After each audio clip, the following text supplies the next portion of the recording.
उम्मीद करते हैं कि आप खैरियत से होंगे और हमारी दुआ है कि आप हमेशा खुश रहें, हंसते और मुस्कुराते रहें और इसी तरह हमें अपना प्यार दिखाते रहें। बिल्कुल जी, मेरा नाम मुअज्जम अली, मैं हूं तारिक महमूद, मैं मोहम्मद यूसुफ। तो आज हम जिस वीडियो पे रिएक्ट करने जा रहे हैं मेजर साहब की पिछली वीडियो जो कल हमने की थी कि पाकिस्तान जो है वो 5 जो फ्रॉड किए थे मुसलमानों के साथ वो हैं।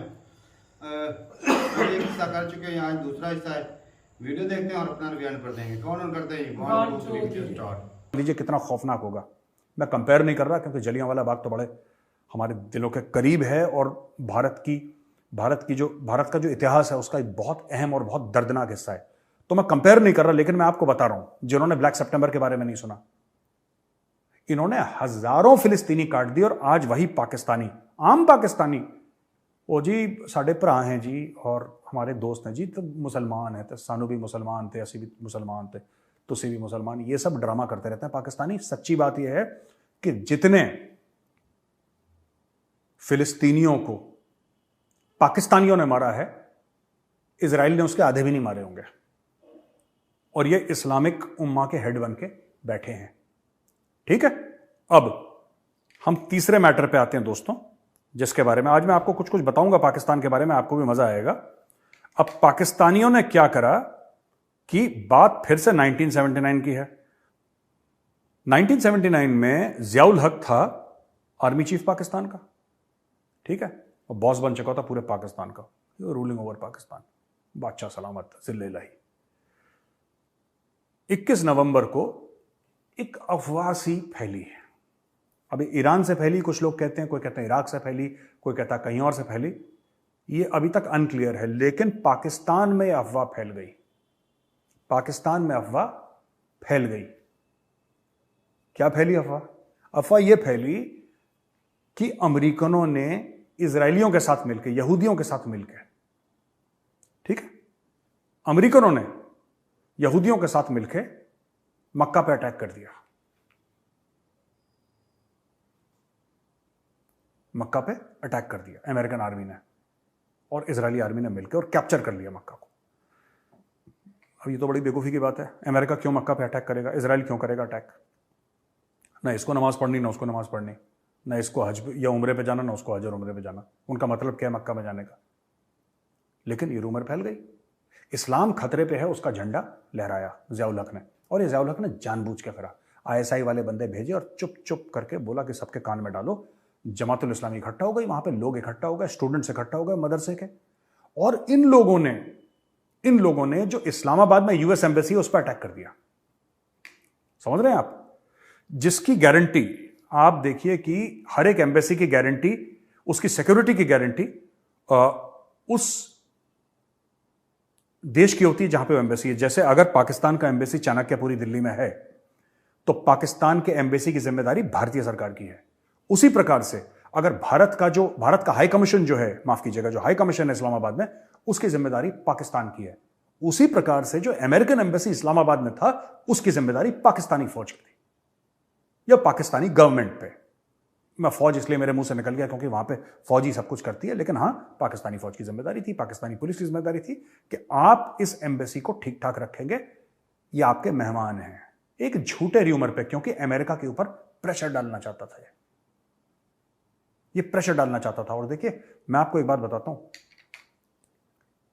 कुछ कुछ चीजों में आपको पता लग जाएगा कि पाकिस्तान की जो लीडरशिप है, पाकिस्तान का जो एलीट है, पाकिस्तान की, ये किसी भी लेवल पे गिर सकते हैं अगर इनका फायदा हो तो। इनके लिए कोई लक्ष्मण रेखा नहीं है। इसीलिए जब भी भारत से कोई कहता है ना बात करनी, आप बात करो, आप फोन पे बात करो, आपको जो करनी है करो, इनके साथ कुछ साइन मत करना, इनके साथ कोई अग्रीमेंट मत कर देना। इनके सामने सपोला शरीफ लगता है। आपको सपोला जो है ना, आपको मैं बता रहा हूं, आपको जो नाग है वो इनके सामने सेंटा क्लॉज लगेगा। आपको लगेगा यार नाग कितना सेंटा क्लॉज से भी शरीफ है। इन्होंने ऐसा काम करा। अब मैं आपको बताता हूं इन्होंने करा क्या। कहानी कुछ ऐसी है कि इन्होंने अटैक करवा दिया अमेरिकन एम्बेसी के ऊपर, आग लगा दी। वहां पे काफी लोग मरमुरा गए, 4-5 लोग मर गए और 1-2 पाकिस्तानी भी निपट गए बीच में जो वहां पे ड्यूटी कर रहे थे। Corporal Steven Crowley, army warrant officer Brian Ellis and 2 Pakistani staff members were killed in the attack. खैर, अब ये हुआ, देखिए इन्होंने कर दिया। उस समय जियाउल हक को अमेरिकन एम्बेसी ने कांटेक्ट करने की कोशिश करी, ठीक है, अमेरिकन एम्बेसी ने कि सर हमें बचाइए बचाइए, आपके तो लोग यहां पे पिराना, जैसे पिराना खाती है ना, पिराना मछली गोश्त नोचने के चक्कर में रहती, कहता आपके तो लोग वैसे हैं, वो आज भी पिराना टाइप के हैं, उस जमाने में तो और पिराना थे वो, अब थोड़े से सोफिस्टिकेटेड हो गए। तो क्या हुआ, इन्होंने अमेरिकन एम्बेसी में आग लगाने की कोशिश करी और लगा भी दी, इन्होंने फूंक दिया अमेरिकन एम्बेसी, और जियाउल हक ने फोन कॉल नहीं लिया। लोग कहते हैं, मुझे नहीं पता सही स्टोरी है कि नहीं, लोग कहते हैं वो साइकिल चलाने निकल गया जियाउल हक अपनी टीम को लेके कि प्रेसिडेंट साहब एंजॉय कर रहे हैं, मौसम अच्छा है, और तो ये लोग आई थिंक या नवंबर का मौसम है, ठंडा मौसम है, तो एंजॉय कर रहे हैं जियाउल हक साहब। उस जमाने में मोबाइल तो होते नहीं थे। 5-6 घंटे के बाद पाकिस्तानी फौज पहुंची है वहां पे, 5-6 घंटे के बाद, जहां पे, और उनको टाइम बोल दिया था कि भाई तुम्हारे पास 6 घंटे हैं, तुम जितना बर्बाद करना सब कर दो, जो कर सकते हो तुम करो। जो प्रोटेस्टर थे उनको बोला पाकिस्तानी सरकार ने, और पाकिस्तानियों ने अपने खुद के यहां अपने जो डिप्लोमेटिक जोन है वहां पे अमेरिकन एम्बेसी को आग लगवा दी पाकिस्तानियों ने, सिर्फ एक मैसेज पास करने के लिए अमेरिकन को कि तुम लोग प्रेशर में आ जाओ, पैसे दे दो या कुछ भी दे दो। तो इन्होंने ये काम नहीं करा है, ठीक है। तो ये हो गया तीसरा इनका काला चेहरा। दोस्तों अब मैं आपको बताता हूं इनकी चौथी करतूत, जबरदस्त। जब फर्स्ट टाइम तालिबान ने टेक ओवर करा था ना अफगानिस्तान, तो अपनी सरकार वरकार बनाई, तो उस सरकार को रिकॉग्नाइज करने में 2-3 मुल्क थे, जिसमें सबसे पहले करा था पाकिस्तान ने। वो क्लास में बच्चा नहीं होता कोने में जो तिरछी नजरों सबको देखता और हाथ खड़ा करता है, वो पाकिस्तान है। उसने सबसे पहले बोला कि साहब हम रिकॉग्नाइज करते हैं, तालिबान बहुत अच्छे लोग हैं। तो तालिबान ने भी बोला कि यार ये तो वल्लाह अभी भी ये तो बहुत अच्छा आदमी है पाकिस्तानी। उन्होंने क्या करा कि उन्होंने पाकिस्तान में अपना एम्बेसडर भेज दिया। पाकिस्तान ने बोला जी आओ, थोड़ा वेलकम है। तो एम्बेसी खुल गई जी तालिबान की इस्लामाबाद में, एम्बेसी खुल गई बड़े जोरों शोरों से, और उनका जो एम्बेसडर था उसका नाम था अब्दुल सलाम ज़ईफ। इन्होंने तालिबान का इस्तेमाल करा अमेरिकनों के ऊपर प्रेशर डालने के लिए कि वहां से भी पैसे मिले, यहां से भी पैसे मिले। इन्होंने दोनों हाथ से पैसे लूटे। इस मामले में पाकिस्तान से ज्यादा बेहतरीन मुल्क और कोई नहीं है दुनिया में। दोनों हाथों से, इनके 4 हाथ हैं, 2 से पैसे लूटते हैं और बाकी दोनों हाथ हैं लोगों के जेबों में होते हैं। तो पाकिस्तानियों ने क्या करा कि जो अब्दुल सलाम ज़ईफ थे उनको बोला कि जी आप एम्बेसडर हैं, और उनका बड़ा मीटिंग कराई प्राइम मिनिस्टर से, प्रेसिडेंट से, आर्मी चीफ से, सबसे, और सब कुछ बढ़िया बढ़िया हो गया और सब फिट हो गया उनका। अब्दुल ज़ईफ के ऊपर एक बार प्रेशर आया अमेरिकन का।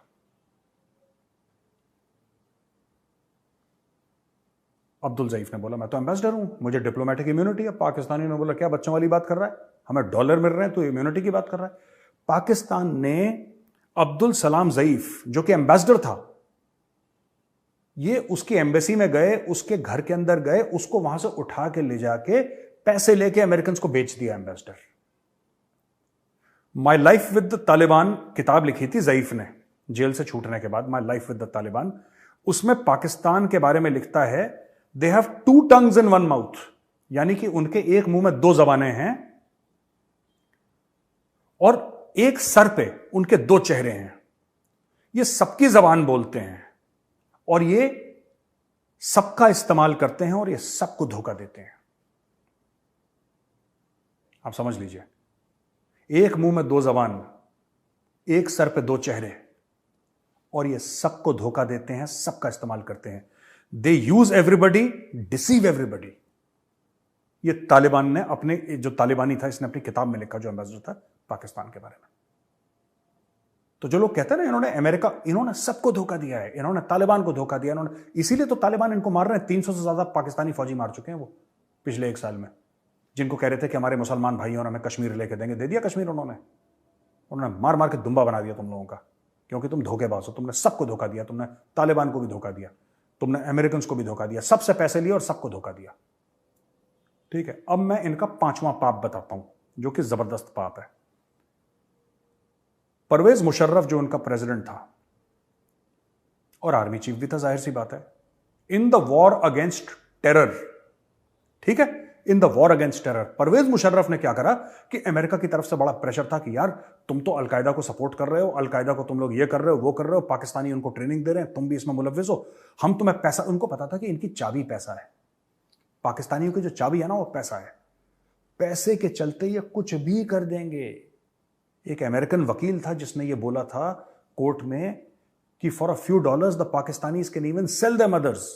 ये कुछ डॉलर के लिए, चंद डॉलर के अपनी मां बेच सकते हैं। मैं स्क्रीन पे दिखा रहा हूं आपको, ये मैं खुद अपनी तरफ से नहीं बोल रहा, कोई पाकिस्तानी भाई बहन अपसेट हो जाएं जो बोले कि यार मेजर साहब आप तो ऐसे गंदी बात करते। गंदी बात नहीं, तुम्हारे बारे में दुनिया गंदी बात करती, मेजर कुछ नहीं करता, मेजर सिर्फ सच बोल रहे हैं यहां पर, ठीक है।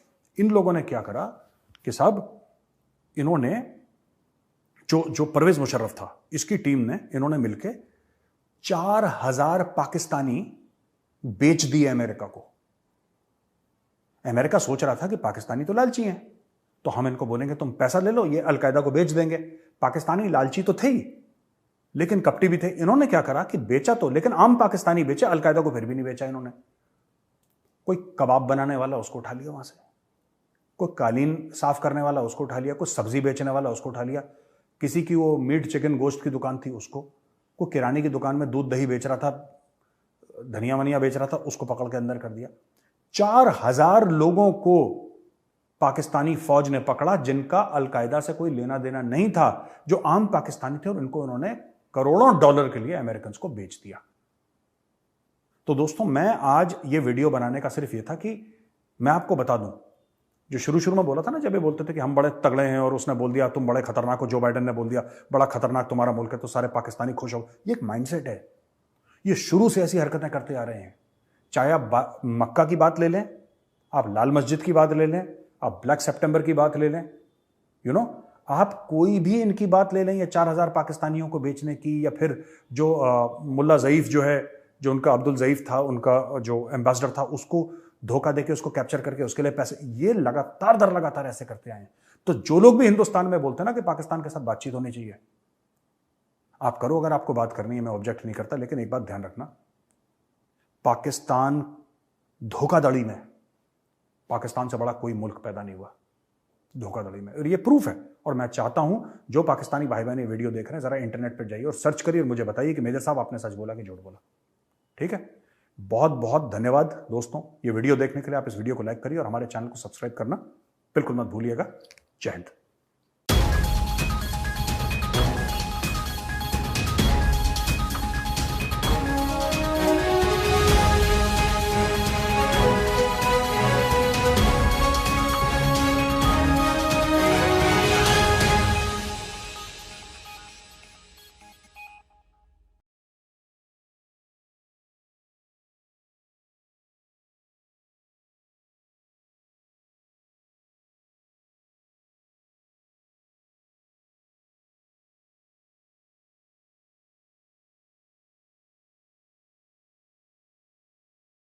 जी वीडियो खत्म हो गया। मेजर साहब ने तो अच्छी आज तो मेजर साहब की बातें सच थी, और कल भी थी सच, मैं झूठ नहीं बोलूँगा, लेकिन बाद कुछ बातें ऐसी आ जाती हैं कि जो ना वो एक तरफा साइड हो जाती है।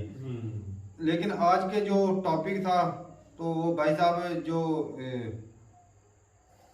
डबल गेम तो पाकिस्तान खेलते ही आया, इसमें तो कोई दो राय है नहीं। अफगानिस्तान से उधर से अमेरिका से पैसे लेता था, इधर से अफगानिस्तान को भी सपोर्ट करता था। तो इतने तालिबान उन्होंने आतंकवादी वो मारे, फिर हर रोज पैदा नए हो जाते थे।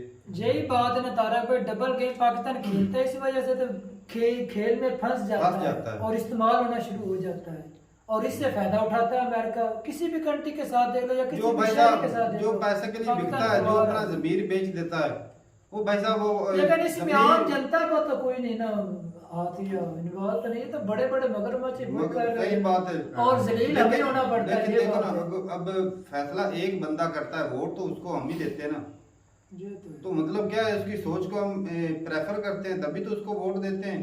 लेकिन भाई साहब ये जो डिक्टेटर साहब थे या मुशर्रफ साहब थे, ये वोट लेकर नहीं आए थे, ये तो कब्जा करके आए थे, और इनके अवाम के ऊपर इनकी वजह से आप ब्लेम नहीं दे सकते। अगर ये अपनी अवाम को धोखा दे सकते, धोखाधड़ी से आ सकते, तो अमेरिका और दूसरी कंट्री अपने प्राइम मिनिस्टर को धोखा दे के अपने कंट्री सारे सिर्फ को कुर्सी के लालच में आकर भाई धोखा दे जो के कुर्सी के अंदर आता है, लालच के आता है, वो भी पैसे साफ जरा पैसे इकट्ठे करने के लिए आ रहा है, और वो किस लिए आ रहा है? पावर के लिए। हाँ। पावर भाई, पावर का नशे ही अलग होता है।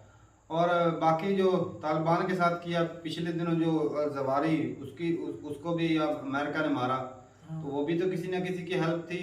ऐसे थोड़ी अमेरिका उधर से नजर रख सकता है। बाकी जो ब्लैक सितंबर, वो मेरे ख्याल सितंबर है या डे मनाया जाता है, वो जो फलस्तीनी को मारा था, तो वो भाई साहब ये ज़ियाउल हक ने, मैंने वो पढ़ा था कि काफ़ी जो फलस्तीनी मरवाए थे, इन्वॉल्व था ये। बाकी जो मुशर्रफ साहब ने जो अमेरिका को बेचे थे, वो पकड़वाए थे आतंकवादी, 3000 आप मेजर साहब बोल रहे हैं, तो 4,000 3-4,000 जो भी हैं, तो हो सकता है भाई साहब वो आम नॉर्मल बंदे हो, ये भी हो सकता है कि वो नॉर्मल बेस में फिर रहे हो, दहशतगर्द हो। सही, तो वो ऐसे ही होते हैं आम बंदों। दहशतगर्द कैसे दिखते हैं? तो अब तक आम बंदों की पाकिस्तान शादी ग्रे लिस्ट से निकला क्यों नहीं?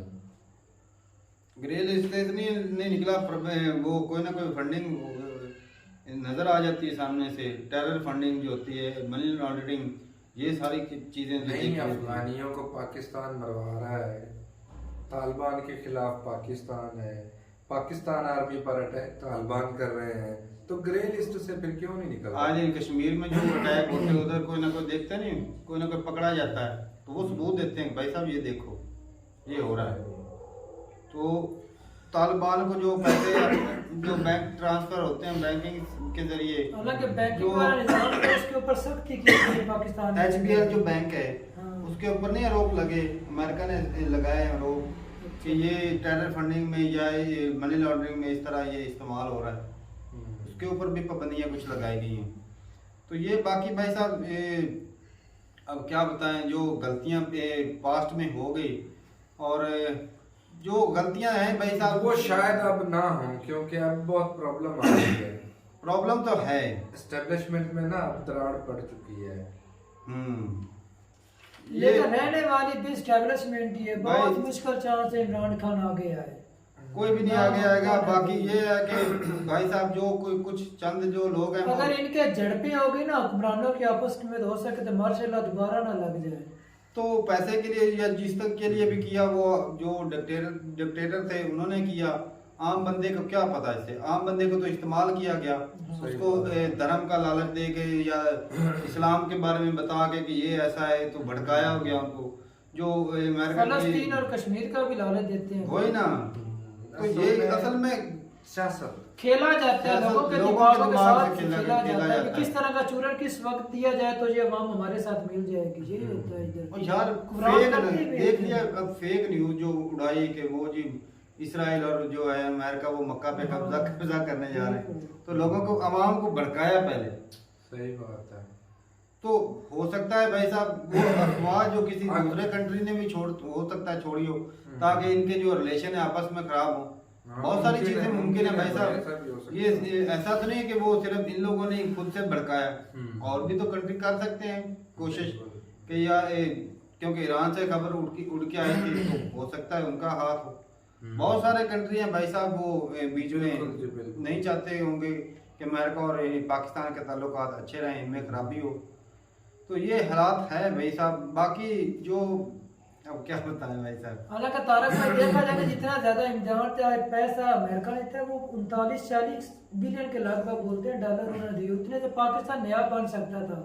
लेकिन वो मेजर सार ठीक ही बोल रहे थे, इनके 4 हाथ हैं, 2 हाथ से लेते थे और 2 हाथ से फिर दोबारा पैर भेज देते थे। असल पता है वो इसलिए अमेरिका से पैसे लेते थे, सऊदी अरब से पैसे लेते थे, उधर से अफगानिस्तान को कुछ पैसे देने, कुछ का जो कश्मीर में भेज देने। ऐसे ही अपना सिस्टम चलाने के लिए ना अमेरिका को इस्तेमाल करते रहे और खुद भी इस्तेमाल होते रहे। पैसे लेते थे भाई साहब, ये खराबी होती रही। देख लो पाकिस्तान किस जगह पे इंडिया का नुकसान करते करते पाकिस्तान आज किस हालत में, और इंडिया आज भी तरक्की कर रहा है। तो ये है भाई साहब, किसी को ना वो कहते हैं कहावत है कि किसी के लिए गड्ढा खोदोगे तो गिरता बंदा खोदी है। बाकी भाई ठीक है, अपनी राय जरूर बताइएगा कमेंट सेक्शन में। और भाई साहब जो पास्ट में खामियां हुई थी, गलतियां थी, और उनको दोहराना भी नहीं चाहिए। लेकिन भाई साहब वो उनकी जो ऊपर रूल कर रहे थे वो आज भी भाई साहब देख लो, आज भी उनका ही रूल चल रहा है। तो आम बंदे के हाथ में है ही कुछ नहीं। सही बात है। आम बंदा तो क्या, प्राइम मिनिस्टर के हाथ में कुछ नहीं तो बताओ फिर आम बंदे का क्या कसूर है इसमें। तो ये हालात है भाई साहब, उस वक्त भी ऐसे ही थे। तो ठीक है भाई साहब, मिलते नहीं वीडियो के साथ, तब तक के लिए इजाजत दें। अल्लाह हाफिज।